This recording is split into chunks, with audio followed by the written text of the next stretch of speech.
Sir Keir Starmer. Thank you, Mr. Speaker. Can I welcome this debate? It's a historic day for this Parliament and for the power of MPs. And in that spirit, I'm going to keep my remarks very short, Mr. Speaker, because this is a day for backbenchers and for those putting forward their case for particular propositions. And I know there are, I think, 47 members who want to speak.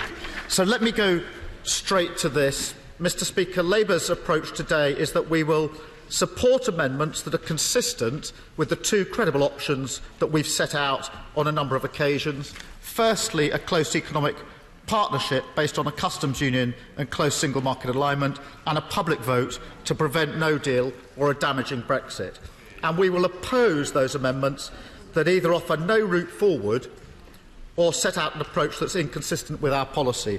And in that spirit, I can confirm that we will be whipping tonight to support Amendment K in my name and in the name of the Leader of the Opposition, Amendment J, the Customs Union Amendment tabled by the Father of the House, Amendment M in the name of the Right Honourable Member for Derby South, tabled, of course, after much consultation and support from the honourable members from Hove and from Sedgefield, and I'll come on to Amendment D in just one moment. Let me start with Amendment K. This mirrors the 5 pillars of the plan that we've set out on many occasions, both in this House and in the letter to the Leader of the Opposition to the Prime Minister in February. I'm going to just make some progress because I have spent a lot of time at this dispatch box and I've been able to make my case. Others, I think, want to make their case today, and I want to give them the opportunity to do so. Mr. Speaker, Amendment K mirrors the plan we've set out. It was in the letter from the Leader of the Opposition to the Prime Minister in February. I remind the House that the pillars are a comprehensive and permanent customs union with the EU, close alignment with the single market, dynamic alignment on rights and protections, accompanied by much stronger commitments on agencies and security. We've never pretended this would be easy or painless to negotiate. It involves compromise and negotiation, but we do believe that it could be negotiated, and it would form the basis of a deal that protects jobs, rights and the economy. Mr. Speaker, Amendment J on the customs union. Labour's support for a customs union is well known. I want to be clear, a customs union on its own is not enough. A customs union does protect manufacturing, supply chain, and is relevant to the protection of the border in Northern Ireland, but it has to be part of a wider package, hence our Amendment K, which sets out the package we believe is needed. But the amendment is worded to specify that a customs union is a minimum part of any deal, and we will support it on that basis.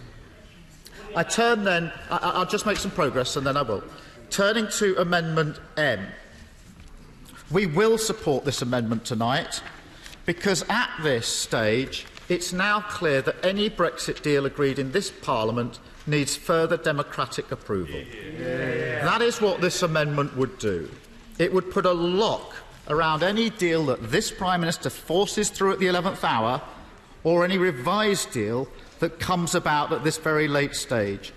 It would ensure that any Tory Brexit deal is subject to a referendum lock, and it's consistent with commitments I and the Leader of the Opposition have made from this dispatch box in recent weeks.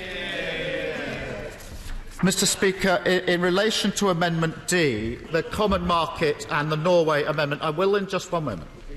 I want to be clear, we do have concerns about this proposal, and it hasn't been our preferred option, and we have concerns about the commitment to a permanent and comprehensive customs union, though I listened carefully to the words that were just exchanged in the House. But we do recognise that this would deliver a close economic relationship with the EU. It would help protect jobs, rights and the economy. It is credible and it is deliverable. So we believe this amendment should remain an option and continue in the process, and we will therefore be recommending that Labour members vote for it tonight. Mr. Speaker, this is an extremely important and welcome debate. It's frankly 2 years overdue. This is the debate the Prime Minister should have started 2 years ago at the beginning of the process, but we are where we are, and Parliament finally has the chance to shape the way out of the Prime Minister's mess. Thank you, Mr. Speaker.